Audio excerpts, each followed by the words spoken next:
وعلى آلہ الطیبین و اصحابہ المطہرین ومن اتبعہم اجمعین اما بعد فاعوذ باللہ من الشیطان الرجیم بسم اللہ الرحمن الرحیم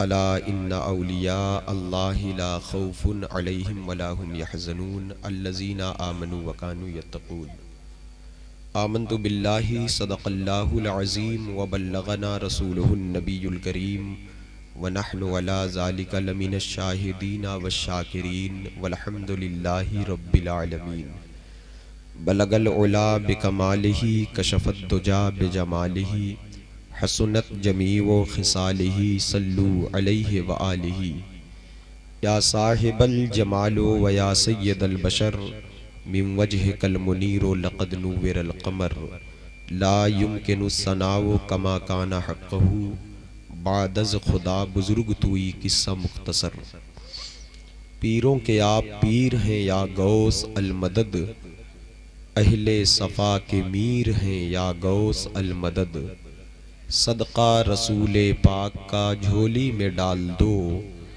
ہم قادری فقیر ہیں یا غوث المدد ہم قادری فقیر ہیں یا غوث المدد۔ محترم حضرات، معزز ملت اسلامیہ، آج کا یہ پروگرام جشن عید میلاد النبی، جشن سرکار غوث اعظم، جس میں ہم لوگ شرکت کیے ہوئے ہیں، تقریباً عشاء کے بعد سے اب تک رات کے 1 بج چکے ہیں۔ یہ پروگرام ختم ہونے کا وقت ہے، لیکن ابھی تک آپ کے مہمان شعرا مائک پر نہیں آئے جن کو آپ سننے بیٹھے ہیں۔ شاعر اہل سنت جناب احسان شاکر صاحب اعظمی، شاعر اسلام مداح خیر الانام عظمت رضا مظفر پوری، حضرات گرامی وقار، ابھی تک یہ لوگ پڑھے نہیں۔ اب 10-5 منٹ میں رہوں گا مائک پر، اس کے بعد یہ پڑھیں گے۔ ان کو آپ محبت سے سماعت کریے گا کہ کافی لوگ ہو گئے، تعداد زیادہ ہو گئی تو ظاہر سی بات ہے دیر ہو جاتی ہے۔ بہرحال بہت زیادہ بھیڑ بھاڑ جب ہو جاتی ہے تو پھر پروگرام نفع بخش نہیں ہو پاتا ہے، اس کا جو اثر ہونا چاہیے وہ چیز نہیں ہو پاتی ہے، کیونکہ وقت پر جب کھانا نہ ملے، وقت پر پانی نہ ملے، وقت پر دانہ نہ ملے تو پھر کھانے کا بھی مزہ ختم ہو جاتا ہے، سمجھ رہے ہیں؟ تو بہرحال چلیے، یہ سب ہوتا ہے، اللہ کرم فرمائے، ہم سب کو اللہ توفیق دے اپنی مذہبی محفلوں کو صحیح طریقے سے وقت پر استعمال کرنے کی توفیق بخشے، اللہ تعالیٰ سمجھ بخشے، شعور بخشے۔ محبت کے ساتھ بیٹھے، غوث پاک سرکار کا یہ مہینہ ہے، اور بس تھوڑی دیر میں کچھ 2-4 باتیں کر کے رخصت ہو جاؤں گا۔ اس سے پہلے عقیدت و احترام کے ساتھ ہم لوگ مل کر اپنے آقا و مولا حضور نبی کریم صلی اللہ تعالی علیہ وسلم کی بارگاہ میں ہدیہ درود و سلام کی نظر عقیدت پیش کر لیں۔ پڑھیں اللہم صلی علی سیدنا نبینا و مولانا محمد معدن الجود والکرم والہ و اصحابہ و بارک وسلم۔ پہلی بات میری یہ سماعت فرما لیں، آج کی یہ محفل پاک ہے، صاحب خانہ نے بڑی محبت سے انعقاد کیا ہے۔ اس محفل سے غوث اعظم سرکار کے فرمان کے مطابق ایک پیغام حضور غوث اعظم بڑے پیر دستگیر رضی اللہ تعالیٰ عنہ ارشاد فرماتے ہیں کہ اللہ تبارک و تعالیٰ کے حضور نبی کریم صلی اللہ علیہ وسلم جب تشریف لے گئے معراج کی رات، تو اللہ نے فرمایا، اے محبوب، میں کس کے لیے ہوں؟ سب کچھ آپ کے لیے ہے، آپ میرے لیے ہو، میں کس کے لیے ہوں؟ تو حضور کو حیا آئی، سرکار نے کچھ نہ فرمایا۔ تو اللہ نے فرمایا، میرے محبوب، میں اس کے لیے ہوں جو شخص آپ پر درود پڑھتا ہے، جو آپ پر درود بھیجے، میں اس کا ہوں، اس کے لیے ہوں۔ تو لہٰذا درود شریف کے وظیفے کو لازم پکڑیں، روزانہ 100-200 بار، 50 بار، جتنا ہو سکے۔ ہر شخص، ہر نوجوان کو چاہیے کہ درود شریف کو لازم پکڑے۔ بلا کا دور ہے، مصیبت کا دور ہے، بات یہ کرنا مقصد ہے میرا۔ ابھی دیکھیں کورونا پیریڈ گزرا، ابھی گیا نہیں ہے، ابھی بھی آثار پائے جاتے کہیں کہیں۔ اللہ تعالیٰ اس بلا سے محفوظ فرمائے۔ 9 سے لے کر 10 لاکھ لوگ مر گئے، ہے نا؟ مرے کی نہیں؟ کچھ مرے، کچھ مار دیے گئے، کچھ سازش کے تحت مر گئے، کچھ ڈر سے مر گئے، کچھ خوف سے مر گئے، کچھ بیماری سے مر گئے۔ ان کا قصور کیا تھا؟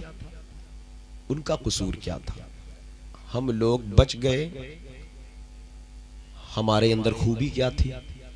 پتہ کیا چلا نہ ہمارے اندر کوئی خوبی ہے بچنے میں، نہ ان کے مرنے میں ان کا کوئی قصور تھا۔ بس فرق اتنا ہے ان کا وقت آ چکا تھا، ہم کو مہلت دے دی گئی۔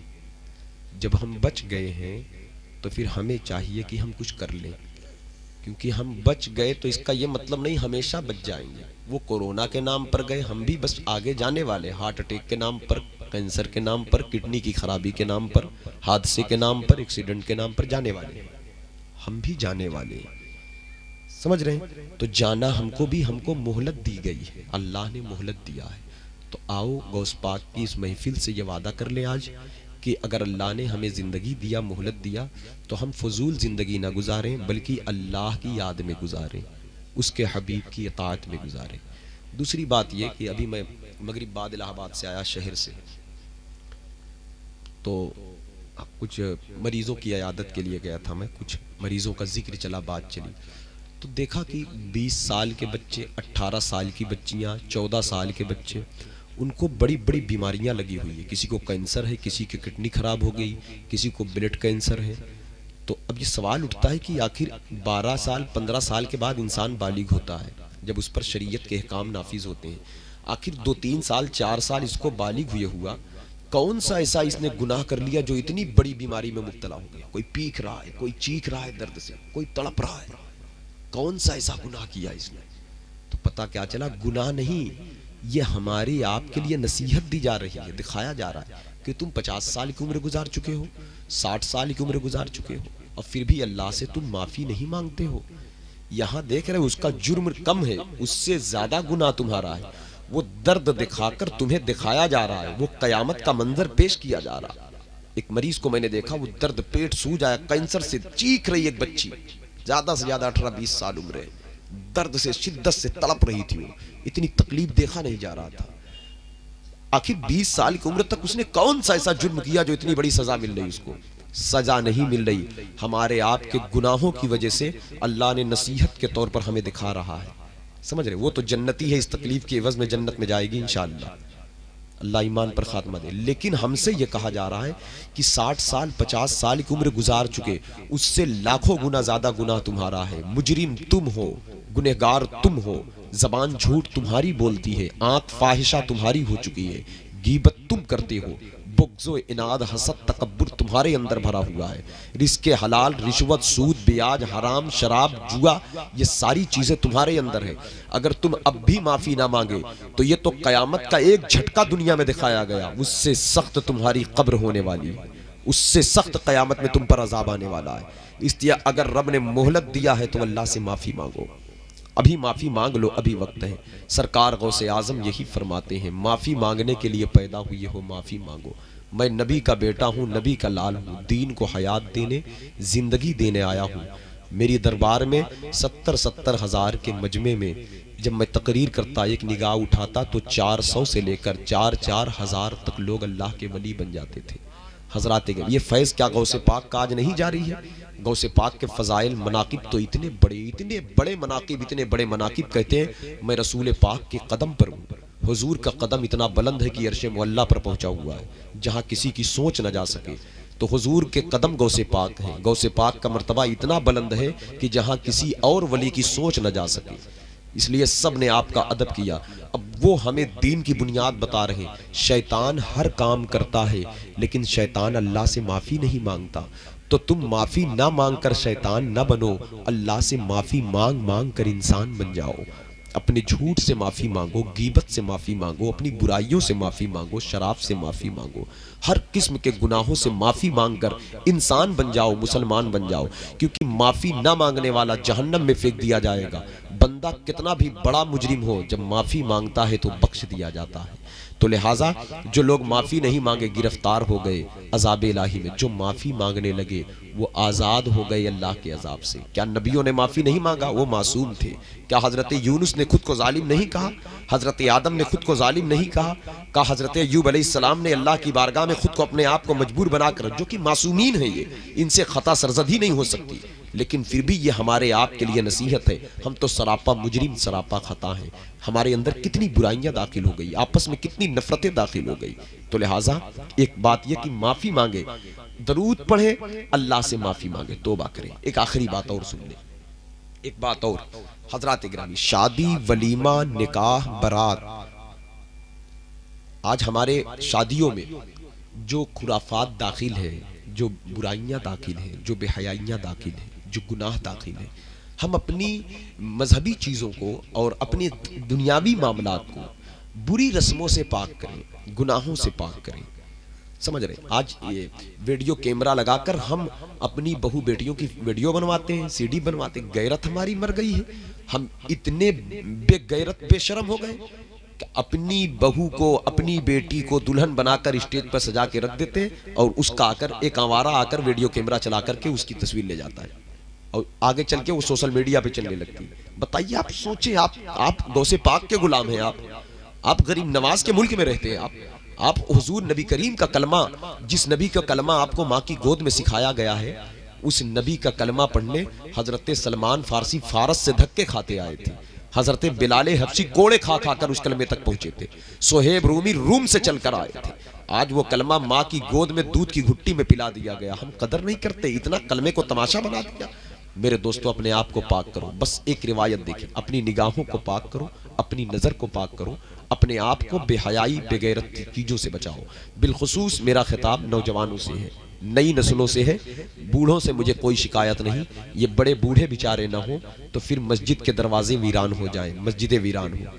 یہ اے نوجوانوں، جن کی عمر 18 سال ہے، 20 سال ہے، 22 سال ہے، 25 سال ہے، 30 سال ہے، جب قوم کا نوجوان بیدار ہوتا ہے تو اسلام کی تاریخ بدلتی ہے، تب تاریخ رقم کی جاتی ہے. آپ بھول جاؤ گے سید سالار مسعود غازی کو، آپ بھول جاؤ گے طارق بن زیاد کو، آپ بھول جاؤ گے محمد بن قاسم کو، آپ بھول جاؤ گے شہاب الدین غوری کو، آپ بھول جاؤ گے سلطان صلاح الدین ایوبی کو. یہ بھی ایک نوجوان تھے، یہ بھی کسی ماں کے پیارے تھے، یہ بھی ان کے بازوؤں میں بھی بڑی قوت تھی، لیکن اپنی قوت کو آوارگی میں صرف نہیں کیا. ان لوگوں نے رسول اللہ کے دین کو عروج پر لے جانے میں اپنی طاقت کو صرف کیا ہے. اور ہم بھی اسی قوم کے باشندے ہیں، ہم بھی ان کا نام لینے والے. ہماری وجہ سے ہمارا مذہب بدنام ہو، ہمارا کریکٹر لاسٹ ہو چکا ہے، ہمارے اندر اتنی خرابیاں کہ ہماری آنکھوں میں حیا کا تقدس باقی نہیں ہے. ہمارے معاشرے کے حالات ایسے کہ دور سے لوگ دیکھ کر ہمیں کہہ نہیں سکتے حالانکہ ہم نبی کا کلمہ پڑھتے ہیں. ہمارے پاس وہ نعمت دی گئی ہم کو، ہم اپنی قبروں کو بھول گئے. بڑے بڑے نوجوان چلے گئے کورونا پیریڈ میں، اچھے اچھے خوبصورت لوگ چلے گئے. ان کے بچے چھوٹے تھے لیکن ملک الموت نے مہلت نہیں دیا. ان کی بیویاں 2-4 مہینے شادی ہوئے تھے، ان کا سہاگ اجڑ گیا. ملک الموت نے یہ بھی مہلت نہیں دیا. ملک الموت سے کہا جائے کیوں ایسا کیا تو وہ کہے گا میں اللہ کے حکم کا پابند ہوں. تم اللہ کی نافرمانی کر سکتے ہو، میں تھوڑی کرتا ہوں. مجھے اللہ جو کہے گا میں وہ کرتا ہوں. اللہ کی امانت ہے، میں اللہ تک پہنچاؤں گا. میرے دوستو، ہم کو چھوٹ دی گئی ہے لیکن ملک الموت طاق میں ہے. کسی دن بھی آ کر وہ ہم سے ملاقات کر سکتا ہے. نہ وہ جوانی دیکھے گا، نہ طاقت دیکھے گا، نہ دولت دیکھے گا. میں آپ سے پوچھنا چاہتا ہوں، مشرق سے لے کر مغرب تک، شمال سے لے کر جنوب تک آپ کو بادشاہت دے دی جائے، ملک الموت آپ کے سامنے آ کر کھڑا ہو جائے تو کیا کریں گے آپ؟ کچھ کام آئے گا آپ کے؟ کچھ کام آئے گا آپ کے؟ نہ بادشاہت، نہ سلطنت، نہ بینک بیلنس، نہ دنیا کا نام و نمود، نہ جھوٹی نمائش، نہ سستی شہرت، نہ عزت، نہ جوانی، کچھ نہیں. تو ہم کیوں موت سے غافل ہیں؟ ہم کیوں اچھے کام نہیں کرتے؟ ہم کیوں بھلائی کی طرف نہیں آتے؟ ہم کیوں پاکیزگی کی طرف؟ ہم کیوں طہارت کی؟ تو آؤ رب کی قربت حاصل کرو. اللہ کے قرب کا ایک واحد وظیفہ ہے جو بڑے پیر کے در کا ہے. سرکار غوث اعظم کے غلاموں میں ایک بزرگ گزرے ہیں. ان کے ایک مرید نے پوچھا، کہا حضور اللہ کا قرب کیسے ملے گا؟ کہا قرب خداوندی چاہتے ہو؟ کہا ہاں، میں اللہ کی محبت چاہتا ہوں، اللہ کے نزدیک ہونا چاہتا ہوں، اس کے جلووں میں گم ہونا چاہتا ہوں، اس کے عشق میں فنائیت چاہتا ہوں. جس نے مجھے پیدا کیا، میرا دل دھڑکتا ہے لیکن دھڑکانے والے کو میرا دل محسوس نہیں کر پاتا. میری آنکھیں اللہ نے دیا، دنیا کا نظارہ کرتا ہوں لیکن وہ نظر میں نہیں آتا. حضور کوئی ایسی چیز بتا دے کہ میں اپنے رب کے عشق میں، اس کے جلووں میں، اس کے جلال میں، اس کے جمال میں، اس کی خوبیوں میں، اس کے صفت ستاری میں، غفاری میں، اس کے ذات میں میں فنا ہو جاؤں، صفات میں فنا ہو جاؤں. تو انہوں نے کہا اچھا تم بزرگی چاہتے ہو؟ کہا ہاں میں بزرگی چاہتا ہوں، میں بزرگی چاہتا ہوں. بزرگی بزرگ کہتے ہیں میرے جیسا بننا چاہتے ہو؟ کہا جیسے آپ بزرگ ہیں ایسے بزرگ بننا چاہتا ہوں۔ تو کہا اچھا تو اس کے لیے کام کر لیا کرو۔ کہا کیا؟ کہا جو چیز تم مانگ رہے ہو یہ بازارو چیز ہے۔ بہت دماغ سے سنیے گا، مطلب بزرگی سے مراد یہاں ولایت ہے۔ کہا یہ بازارو چیز ہے۔ بازارو چیز، وہ کہا حضرت اتنی بڑی نعمت کو آپ بازارو چیز کہتے ہیں؟ کہا ہاں یہ بازارو چیز اس لیے ہے کہ جب بازار جایا کرو تو اپنی نظر کو پاک رکھا کرو۔ سمجھ رہے ہیں؟ اب دیکھیں اس میں بہت بڑی بات، اللہ کے حبیب علیہ السلام ارشاد فرماتے سب سے بدتر جگہ بازار ہے اور سب سے اچھی جگہ مسجد ہے۔ بدتر جگہ کیوں کہا سرکار نے؟ کیونکہ بازار میں بے حیائی ہوتی ہے، بے شرمی ہوتی ہے، بے غیرتی ہوتی ہے۔ سمجھ رہے ہیں؟ بازار میں تو کہا اس لیے بازار بدتر جگہ، اچھی جگہ مسجد ہے۔ تو کہا جب بدتر جگہ یعنی بازار سے گزرو، بازار میں جاؤ، اور جانا بھی ضروری ہے بھائی، انسان کو سبزی لینا ہے، انسان کو مارکیٹ میں جانا، کاروبار ضروری، لیکن انسان جائے تو کیسے جائے؟ وہاں پر فاسق بن کر نہیں، فاجر بن کر نہیں، بے حیا بن کر نہیں، بے غیرت بن کر نہیں، بے شرم بن کر نہیں، یہودی کا کلچر لے کر نہیں، نصرانیت کا تیور لے کر نہیں، عیسائیوں کا کردار لے کر نہیں، غلام غوث بن کر جاؤ، غلام غریب نواز بن کر جاؤ، آمنہ کے لال کے وفادار بن کر جاؤ، امام حسین کی چوکھٹ کے فقیر بن کر جاؤ، امام اعظم کے در کے اسیر بن کر جاؤ، یعنی سچے مسلمان بن کر جاؤ، اللہ کے بندے بن کر جاؤ، حضور کے امتی بن کر جاؤ۔ تو یہ کیسے جانا؟ کہا بازار میں جاؤ، نگاہ کو پاک رکھا کرو، نگاہ کو پاک رکھا کرو۔ بازار امام اعظم بھی گئے، امام شافعی بھی گئے، امام مالک بھی گئے، امام احمد بن حنبل بھی گئے، غوث پاک بھی گئے، غریب نواز بھی گئے، وارث دیوا بھی گئے، اعلیٰ حضرت بھی گئے، مفتی اعظم ہند بھی گئے، تمام مشائخ گئے، اولیاء گئے، صوفیاء گئے، درویش گئے، کلندر گئے، سب گئے، ان کی طرح جاؤ۔ کہا ان کی طرح جانا؟ کہا آنکھ کو پاک رکھا کرو، بدنگاہی نہ کرا کرو۔ اگر عورتوں کو پردے میں رہنے کا حکم ہے تو آنکھیں پھاڑ پھاڑ کر عورتوں کو دیکھا مت کرو، پردے کی بات بعد میں کرنا، پہلے تم اپنی نگاہوں کو جھکا۔ اگر عورتیں بے پردہ ہیں یقیناً قصوروار ہیں، اس سے بڑے تو مجرم تم ہو۔ کیوں دیکھا تم نے ادھر؟ کیوں دیکھا ادھر تم نے؟ کیا ضرورت پیش آ گئی دیکھنے کو؟ کیوں آنکھیں پھاڑ پھاڑ کے دیکھا؟ کیوں ادھر تاک جھاک کیا؟ آنکھ کو پاک رکھو۔ تو کہا حضور آنکھ پاک رکھنے سے کیا بزرگی مل جائے گی؟ اس سے کیا فائدہ ہوگا؟ اس سے کیا رب کی قربت ملے گی؟ کہا ہاں میرے غلام، ہاں میرے بیٹے، یہی تو راز ہے، اس میں سمجھنے کی کوشش کرو۔ اب انہوں نے بازار کے حساب سے بات کیا۔ اب ذرا سا دیکھ لیں، انہوں نے اب صرف بازار نہیں، آج کے بارات کا ماحول خراب ہے، بارات میں نگاہ کو پاک رکھو۔ آج نکاح کا ماحول خراب ہے، نکاح کا میں نگاہ کو پاک رکھو۔ ولیمہ میں، منگنی میں، بارات میں، ٹرین پر، پلین پر، بس پہ، سفر میں، حجر میں، جلوت میں، خلوت میں، جہاں بھی ہو، کاروبار میں، تجارت میں، خرید و فروخت میں، نگاہ کو پاک رکھو، نگاہ کو پاک رکھو، نظر کو پاک رکھو۔ کہا اس سے کیا ہوگا؟ کہا اسی سے تو بزرگی ملے گی۔ کہا کیسے ملے گی بزرگی؟ اس سے کیسے ملے گی؟ کہا اللہ کے حبیب مدینے والے آقا جن سے بڑا کوئی سچا نہیں، جن کو مکے کے کافروں نے اعلان نبوت سے پہلے صادق اور امین کہا تھا، وہ سچے نبی، اچھے نبی، پیارے نبی، نور ہیں، سراپا نور نلا نور ہیں۔ وہ مدینے والے آقا فرماتے ہیں کہ جو شخص اپنی نظر کی حفاظت کرتا ہے اللہ تعالیٰ اس کو عبادت میں لذت دے دیتا ہے۔ اب آ گیا، اب اس موڑ پر اللہ تعالیٰ اس کو عبادت میں لذت دے دیتا ہے۔ کہا جب بندہ سجدے میں گیا اور عبادت میں لذت پایا، کہا یہی تو بزرگی ہے کہ لذت آ گئی، یہیں سے تو قرب کے دروازے کھلتے ہیں، یہیں سے تو معرفت کے دروازے کھلتے ہیں، یہیں سے تو محبت کے دروازے کھلتے ہیں۔ غلام تھا، وہ کہا حضور بس مسئلہ سمجھ میں آ گیا، اب میں راز سمجھا کہ ہم پر 2 رکعت نماز لوڈ بن جاتی ہے، اور جو لوگ پاک لوگ ہیں، نگاہیں جن کی پاک ہیں، وہ 40 سال عشاء کے وضو سے فجر پڑھ گئے، نماز لوڈ نہ بنی، سجدے لوڈ نہ بنے، کیونکہ وہ لذتوں میں ڈوبے ہیں، وہ لذتوں میں ڈوبے ہیں۔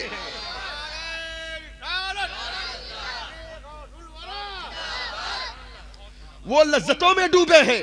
آج تو امام صاحب کی قرات اگر زیادہ ہو گئی لمبی تو پھر امام کو مسجد سے باہر کر دیا جائے۔ حضرات کیوں قرآن کی تلاوت لوٹ کیوں ہم پر ہوئی؟ کیوں نمازیں لوٹ بن گئی؟ جو کہ دل کا سرور ہے، یہ اللہ کا ذکر، قلب کا سکون ہے، یہ تلاوتیں لوٹ کیوں بن گئی؟ قرآن جیسی کتاب کوئی نہیں ہے۔ 15 سال تک غوث پاک ایک پیر پر کھڑے ہو کر پڑھتے رہے تو لذت میں ڈوبے رہے، کوئی لوٹ نہیں۔ لوٹ اس لیے بن گئی کہ ہماری آنکھیں بے حیا ہو گئی، بے لگام ہو گئی آنکھیں، بے شرم ہو گئی، بہن بہنوں کی آبرو سلامت نہیں رہی آنکھوں کی وجہ سے، ہوس کا شکار کرنا چاہتی ہے بہو بیٹیوں کو یہ آنکھیں۔ اے نوجوانوں آنکھ کھولو، اس جوانی پر اس حسن پر غرور مت کرنا. اب بس میں چل رہا ہوں، لیکن اتنا یاد رکھ لیں اپنی آنکھوں کو پاک رکھ لیں، نگاہوں کو. یہ غوث پاک کی تعلیم ہے، میری اپنی کوئی حیثیت نہیں ہے. یہ غوث پاک کا دین ہے، ان کے نانا کا دین ہے، ان کی بات ہے. کرامتیں آپ نے فضائل بہت سنا، تعلیم پر عمل کرے غوث پاک کی، مسلمان بنے، سچے مسلمان بنے. اب غوث پاک کہتے ہیں تمہارے اندر ایک فخر بھی ہے. یہ غوث پاک کی کتاب الفتح الربانی، جس میں غوث پاک کی تقریر 400 علماء بیٹھ کر قلم دوات لے کر بیٹھ کر لکھا کرتے تھے. کس تاریخ میں، کس دن میں، کس وقت غوث پاک نے تقریر کیا ہے، اور جس میں 70 ہزار مجمع ہوتے تھے. اور اس تقریر میں 400 علماء بیٹھ کر لکھا کرتے تھے آپ کی بات کو. ہفتے میں 3 تقریر ہوتی غوث پاک کی، سنیچر کے دن، دوشنبہ کے دن، بدھ کے دن، اور پورا ایک چیپٹر ہوتا. اس میں ایک دن غوث اعظم نے یہ ارشاد فرمایا اپنے خطاب میں، اے جوانوں تم کو اپنی جوانی پر ناز ہے، اپنی گوری رنگت پر، اور اپنے چہرے پر دکھتے ہوئے لہو اور گلابی رخساروں پر تمہیں ناز ہے، قیمتی لباس پر تمہیں ناز ہے، اپنے محلوں پر ناز ہے. تم ایسا کرو، قبرستانوں کا چکر کاٹ لو، جا کر قبرستانوں کا چکر کاٹ لو جا کر، اور جا کر اس سے جو قبرستانوں میں ہیں ان سے جا کر پوچھو کبھی تم بھی جوان تھے؟ تو قبر والے آواز دیں گے کہ تم سے زیادہ خوبصورت ہم سے، تم سے زیادہ چوڑے ہمارے کندھے تھے، تم سے زیادہ باہر ہمارے سینے تھے، تم سے زیادہ قیمتی لباس ہم پہنتے تھے، تم سے اچھی خوشبو ہم لگاتے تھے. آج تم زمین پر اتراتے ہو، آج مٹی نے ہمیں ایسے کھا لیا کہ ہمارے وجود کا نشان باقی نہیں.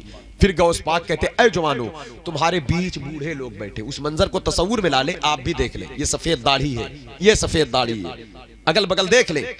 اور اے نوجوانوں دیکھ لو، یہ جو سفیدی دکھ رہی ہے، جو 60 سال 50 سال کے لوگ ہیں، کبھی یہ لوگ بھی 20 سال کے تھے، کبھی یہ لوگ بھی 22 سال کے تھے، کبھی یہ بھی جوان تھے. تم کیا سمجھتے ہو ہم ہمیشہ ایسے رہیں گے؟ یاد رکھنا آنے والے 10 سال میں اگر زندگی ہے، نہیں ہے تو مر جاؤ گے، قبر والوں کی طرح ہو جاؤ گے. اگر زندگی ہے تو ایسے ہو جاؤ گے. کس چیز پہ اتراتے ہو؟ یہ صرف دنیا دھوکہ ہے، چاند 4 دن کی چاندنی ہے. اس لیے میرے غوث اعظم نے جگایا ہے، بیدار کیا ہے. آؤ 11ویں کا چاند نکلا ہے، امام حسن کے باغ کا چاند طلوع ہوا ہے، چاند نکلا حسن کے شبستان کا. آؤ اس چاند کی روشنی لے لو، آؤ ان کے دین کی طرف آ جاؤ، ان کے روشنی کی طرف آ جاؤ، ان کی محبت کی طرف آ جاؤ. اس لیے نماز کے پابند بن جاؤ. اور غوث پاک فرماتے ہیں کہ سچ بولا کرو، سچ بولنا صفت اولیاء. اپنی شناخت کو مت مٹانا، ہمیشہ سچ بولنا، سچ بولا کرو. غوث پاک فرماتے ہیں کہ تم مجھ سے کہتے ہو کہ یا غوث اعظم میں آپ سے قریب ہونا چاہتا ہوں، تو میں تم سے کہتا ہوں کہ تم 2 کام کر لو، میں تمہیں خود پکڑ کے کھینچ لوں گا. تمہیں آنے کی ضرورت نہیں، میں خود کھینچوں گا اپنی طرف. میں خود تلاش کرتا ہوں ایسے لوگوں کو. یا غوث اعظم کیسے لوگ کو آپ تلاش کرتے ہیں؟ جواب دیا زبان کو جھوٹ اور غیبت سے بچا لو، دل کو حسد اور تکبر سے بچا لو. ان 2 چیزوں سے تم بچ جاؤ، تم دنیا میں جہاں بھی ہو میں تمہیں اپنا بنا لوں گا، میں تمہیں اپنا بنا لوں گا. تو لہٰذا اس کی ضرورت ہمیں بھی ہے، آپ کو بھی ہے. تو لہٰذا یہ اتنی بات ہے. اس کے بعد غوث پاک کہتے ہیں کلمہ طیبہ کا ورد خود کیا کرو. کلمہ کیسے پڑھنا ہے؟ لا الہ الا اللہ محمد الرسول اللہ صلی اللہ علیہ وسلم. آج ہم نے اسے بھی رسم بنا دیا. باپ کا جنازہ اٹھے تو کندھا دیتے وقت کلمہ پڑھ لینا، تیسرے دن تیجا ہوگا تو چنے پہ کلمہ پڑھوا لینا. یہ کلمہ صرف اسی لیے ہے، یہ دل کو زندہ کرنے کے لیے ہے. یہی کلمہ پڑھ کے بندہ مسلمان بنتا ہے. یہ کلمہ جب پڑھتا ہے تو شیطان گلنے لگتا ہے. صوفیہ کہتے ہیں جب دعا تمہاری کہیں قبول نہ ہو تو 100-200 مرتبہ پورے کلمے کو پڑھ کر لا الہ الا اللہ محمد الرسول اللہ صلی اللہ علیہ وسلم اسے پڑھ کر کے پھر حضور پر درود پڑھیں، پھر اللہ سے کہیں اللہ اس کلمے کے صدقے میں میری دعا قبول فرما لے، تو اللہ اس کلمے کے صدقے تمہاری مشکل آسان کر دے گا. اسے روز 1-2 تسبیح پڑھو. غوث پاک چاہتے ہیں اس کلمے کو، برکت کو اپنے اندر اتارو، اپنے دل میں، اپنی روح میں. اور جب بندہ روز کلمہ پڑھتا رہے گا، روز پڑھتا رہے گا تو عادی ہوگا. تو ظاہر سی بات ہے مرنے کے وقت میت کے سامنے کھڑے ہونے والوں کو تلقین کی ضرورت نہیں پڑے گی، بلکہ وہ خود کلمہ پڑھ کے لوگوں سے کہتا جائے گا اے لوگوں میں جا رہا ہوں کلمہ پڑھتے، تم بھی کلمہ پڑھتے آؤ. عادی بنو، عادی بنو. کلمہ زبان پر آخر وقت جاری ہو. تو میرے دوستو ضرورت اس بات کی، ہمیں کچھ کرنا پڑے گا. تو لہٰذا لمبی چوڑی تقریر کا وقت نہیں ہے، یہ نصیحتیں ہیں بڑے پیر در کی. اللہ مجھے بھی عمل کی توفیق دے، آپ سب کو عمل کی توفیق دے. اب یہ 2 مہمان شاعر ہیں، کوئی جائے گا نہیں، ان کو محبت سے سنے سب لوگ. ہاں بہت دور سے احسان بھائی آئے، عظمت بھائی، عظمت رضا مظفر پوری آئے. یہ لوگ روز نہیں آتے، بھلے سے ٹائم زیادہ ہو گیا ہے لیکن میں آپ سے درخواست کر رہا ہوں، گزارش کر رہا ہوں، پیار سے، محبت سے، بیداری کے ساتھ حضور کی نعت سننے سے عشق رسول پیدا ہوتا ہے۔ سلیقے سے پڑھنے والے پڑھیں اور سننے والے سنیں۔ غوث پاک کا نام ہم لوگ لے لیتے ہیں، یہی بڑی بات ہے۔ ان کا مہینہ، ہاں، ان کی منقبت سن لیتے ہیں، بڑی بات۔ اعلیٰ حضرت سے پوچھا گیا امام اعظم بڑے ہیں یا غوث اعظم بڑے، ان دونوں میں کون بڑا؟ اعلیٰ حضرت کہتے ہیں کیا بیوقوفی کا سوال، یہ پوچھنے کی چیز ہے، خدا کا شکر ادا کرو ان کا نام ہماری زبان پر آ جاتا ہے۔ وہ اتنے بڑے لوگ ہیں، ہم ان کا پیمانہ ناپے کتنے بڑے کتنے چھوٹے ہیں۔ اس لیے واہ کیا مرتبہ اے غوث بالا تیرا، اونچے اونچوں کے سروں سے ہے قدم آلا تیرا، سر بھلا کیا کوئی جانے کی ہے کیسا تیرا، اولیاء ملتے ہیں آنکھیں وہ ہے تلوا تیرا، کیا دبے جس پہ حمایت کا ہو پنجا تیرا، شیر کو خطرے میں لاتا نہیں کتا تیرا، نبوی میہ علوی فصل بطولی گلشن، حسنی پھول حسینی ہے مہکنا تیرا، نبوی ذل علوی برج بطولی منزل، حسنی چاند حسینی ہے اجالا تیرا، نبوی خور علوی کوہ بطولی مادن، حسنی لال حسینی ہے تجلا تیرا، ابن زہرا کو مبارک ہو عروس قدرت، قادری پائیں تصدق میرے دولہا تیرا، سکر کے جوش میں جو ہے وہ تجھے کیا جانے، خضر کے ہوش سے پوچھے کوئی رتبہ تیرا، جو ولی قبل تھے یا بعد ہوئے یا ہوں گے، مل کر کہو سب ادب رکھتے ہیں دل میں میرے آقا تیرا، مزرعہ چشت بخارا و عراق و اجمیر، کون سی کشت پہ برسا نہیں جھالا تیرا، کس گلستاں کو نہیں فصل بہاری سے نیاز، کون سے سلسلہ میں فیض نہ آیا تیرا، راج کس شہر میں کرتے نہیں تیرے خدام، باج کس نہر سے لیتا نہیں دریا تیرا، سکر کے جوش میں جو ہے وہ تجھے کیا جانے، خضر کے ہوش سے پوچھے کوئی رتبہ تیرا، میری قسمت کی قسم کھائے سگانے بغداد، ہند میں بھی ہوں تو دیتا رہوں پہرا تیرا، ہند میں بھی ہوں تو دیتا رہوں پہرا تیرا، اور تجھ سے در سے سگ سے ہے مجھ کو نسبت، میری گردن میں بھی ہے دور کا ڈورا تیرا، یاد رکھنا